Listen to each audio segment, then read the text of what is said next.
Whoever has Naomi Osaka's voodoo doll, just please let it be. That poor woman has suffered enough. Hey, I'm Christian Bastonite and welcome to Christian's Court, where I cover tennis from all angles. If you have not yet already, make sure you subscribe and click the notification bell so you're notified whenever I post more Australian Open update videos like this. I'm literally losing sleep for y'all, so please watch the videos and subscribe if you haven't already. Once again, Naomi Osaka's body betrays her as she was forced to retire from her Australian Open third round match against Belinda Bencic after dropping the opening set 7-6. This was a similar story to what we saw about a week or so ago in the Auckland final, where Naomi won the first set against Clara Tauson before pulling the plug due to an abdominal issue. Naomi was on fire like she was against Tauson. Against Bencic here, she raced out to a 5-2 lead, and the way she was playing, I thought she'd be on her way to a comfortable straight sets win, to be honest.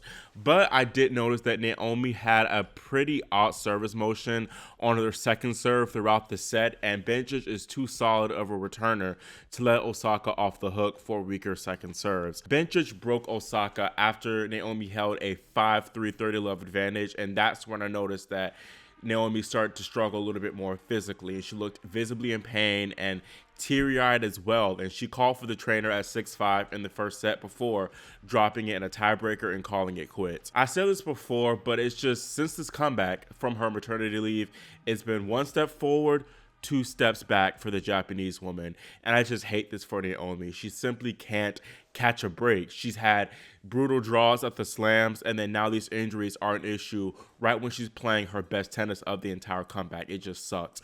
There was the Beijing issue with Coco where she was on her way. Honestly, I think she could have beat Coco in that Beijing match. And then the Auckland final, she really should have won the title. And then now this.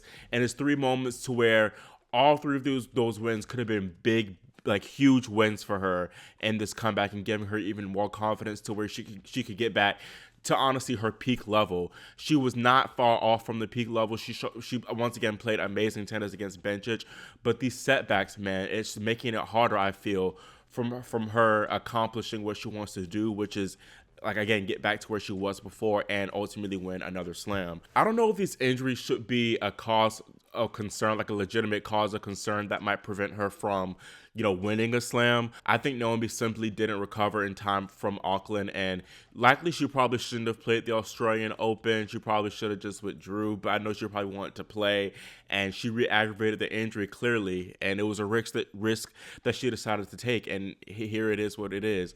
I honestly am not surprised that this happened, as Naomi said that she still was dealing with the issue. She was kind of managing it match by match, and it reared its ugly head here, unfortunately, against Bencic. I know she always stays positive and she finds the light in the situation, but I truly wonder how much more she can take now. All these roadblocks, they just have to be draining on her. Still, I think Osaka has a lot to be proud of from this run in Melbourne, as she got great revenge wins over Caroline Garcia and Karolina Muchova.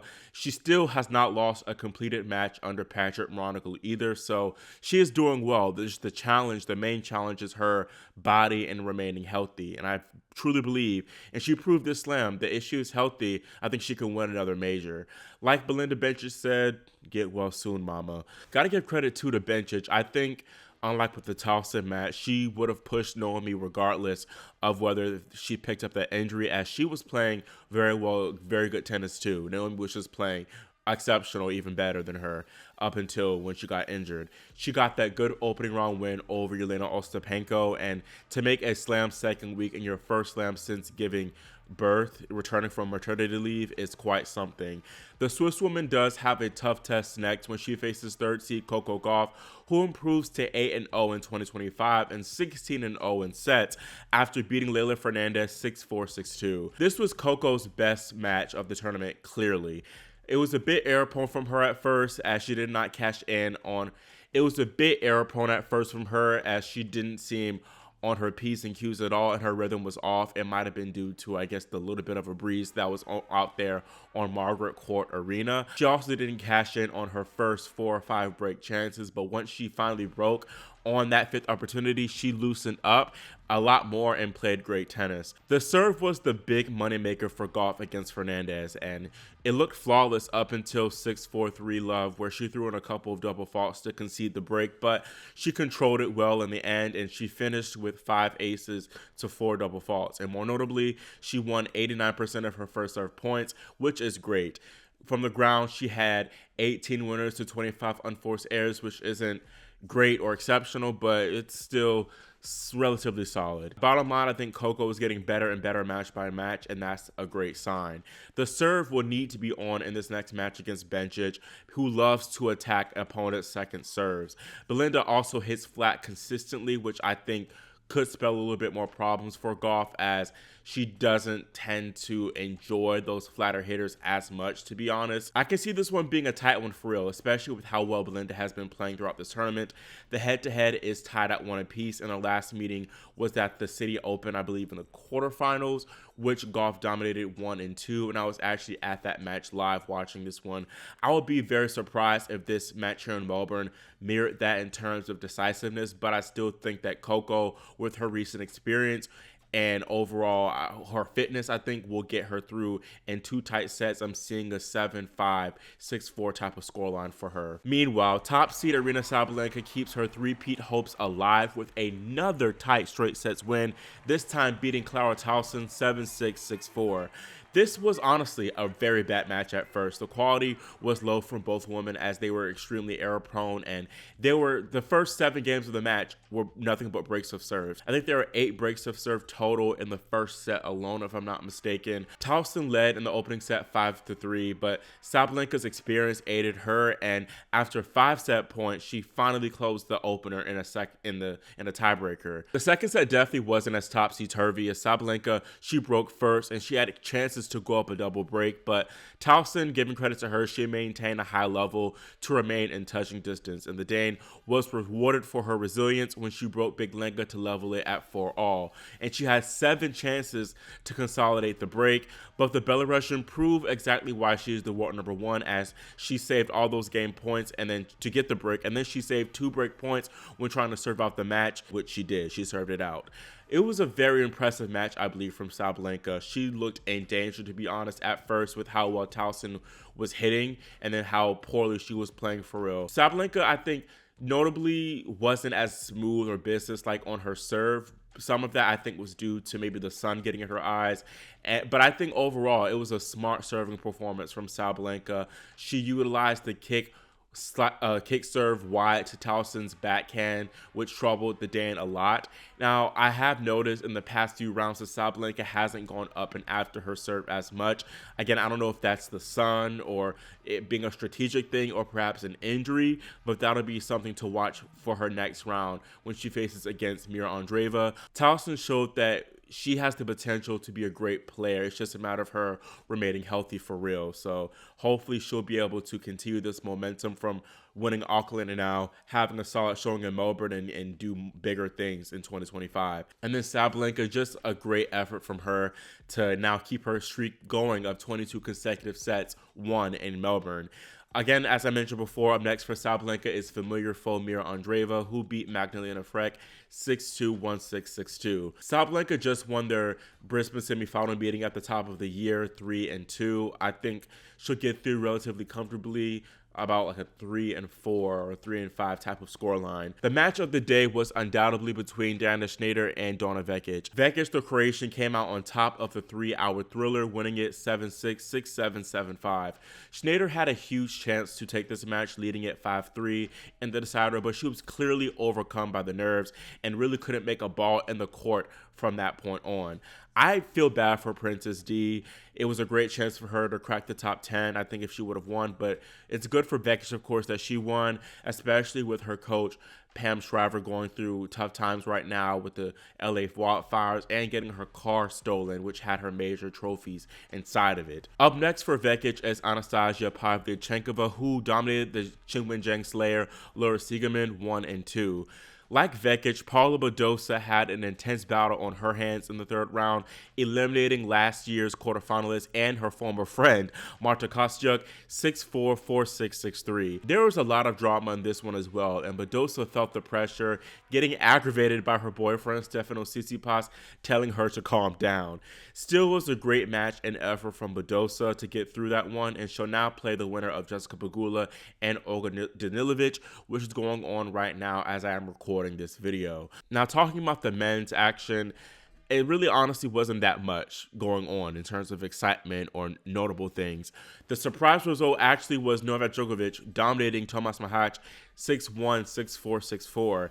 Novak even said himself after the match that he was surprised to get through this one in straight sets because Tomas is a great opponent, and I honestly felt that he had a chance at upsetting Novak. But of course, Djokovic knows when he faces tough opponents to bring his A level, and that's exactly what he did in this match. This was the best match I've seen Novak play probably since the Olympic finals against Alcaraz. He played that well. Novak was particularly aggressive in this one, which was important because Machac is an aggressive player, so he kind of beat Machac to the punch a lot of times and really bullied the Czechman around a lot of the times. Now, Tomas had an opportunity, a slim opportunity to maybe win the second set when he got the early break, and Novak looked like he was struggling physically, but as he's done countless times throughout his career, Novak battled through. Novak, he acted particularly weird in this match. I don't know if it was because he wasn't feeling well, but one time he just sat down when he wasn't supposed to sit down. He was chirping at his box even when he was dominating early on in the match, and then just doing weird stuff. But it works for Novak, clearly. He played his best match of the tournament, and I also think Novak was just having fun out there, which is great to see, and him being a little bit more relaxed helped him play his best tennis, I feel. The Joker now plays another Czech, Jiří Lehečka, who likely will push Nole more than Tomas did. Jiří lost just 8 games in his third round win over Benjamin Bonzi. Carlos Alcaraz is a potential quarterfinal opponent for Novak Djokovic, and he looks good as well. He dropped his first set of the tournament to Nuno Borges, but was still dominant on his serve, winning it 6-2, 6-4, 6-7, 6-2. Alcaraz will be the heavy favorite in my opinion in his 4th round match against the winner of Jack Draper and Alexander Vukic. Both men who are playing as I speak played 5 setters in their opening 2 matches, and they are locked in a battle right now as I'm making this video. Tommy Paul, the American, looks sharp thus far in Melbourne. He earned a straight sets win over Roberto Carballes Baena. He'll be the favorite in his next match against Alejandro Davidovich Fokina, who has now won back-to-back matches coming back from 2 sets to love down, and he is the first man to pull off such a feat at the Australian Open in 20 years. The Spaniard beat Jakub Mensik 3-6, 4-6, 7-6, 6-4, 6-2 to make his first Slam second week appearance since the 2022 US Open. This was a heartbreaking loss for the 19-year-old as he's still searching for his maiden Slam second week. He had a match point in the 3rd set breaker and he served for it. It was up 6-5, 30 love in the 3rd set, but just faded away in the end. So unfortunate for him, but his time will come in the future. Second seed Alexander Zverev is the only man in the bottom half of the draw who is yet to drop a set. He'll play Hugo Humbert next, who got a retirement win after his buddy and compatriot Artur Fils pulled the plug in the 4th set due to an ankle problem. Best wishes to Fils for sure. I hope he recovers in time for the Sunshine Double. And then looking ahead to this Humbert-Zverev match, I just hope it'll deliver because their Paris final was a dud. I hope Humbert can push him and win, honestly. Looking ahead to the next day, day 7, we have some solid matches on tap. First, Raducanu and Swiatek opens up play on Rod Laver Arena, and we also got Alex de Minaur and Francisco Cerundolo following up that. On the night session, there's Jannik Sinner going up against American Marcos Giron, and then there's an All-American clash between Madison Keys and Danielle Collins. Of course, Danielle Collins will have the full Laver crowd on her side, definitely. Of course, Danielle Collins will likely have the full Aussie crowd support in this match. On Margaret Court Arena, we got Emma Navarro against Ons Jabeur, and then Taylor Fritz, who plays the veteran Frenchman Gael Monfils. Gael's wifey, Elina Svitolina, will play Jasmine Paolini to open up the night session, followed by Holger Rune and Miomir Kecmanovic.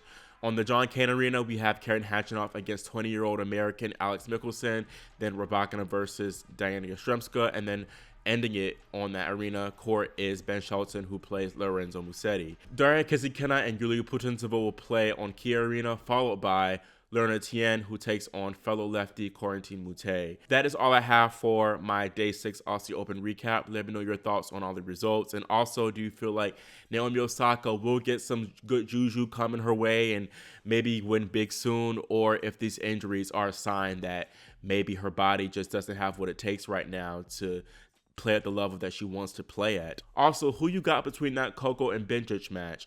Again, make sure you subscribe and click the notification bell so you are notified whenever I post my Aussie Open Day 7 recap video. Thank you all so much for watching and for your support, and I'll see you all next time here on Christian's Court.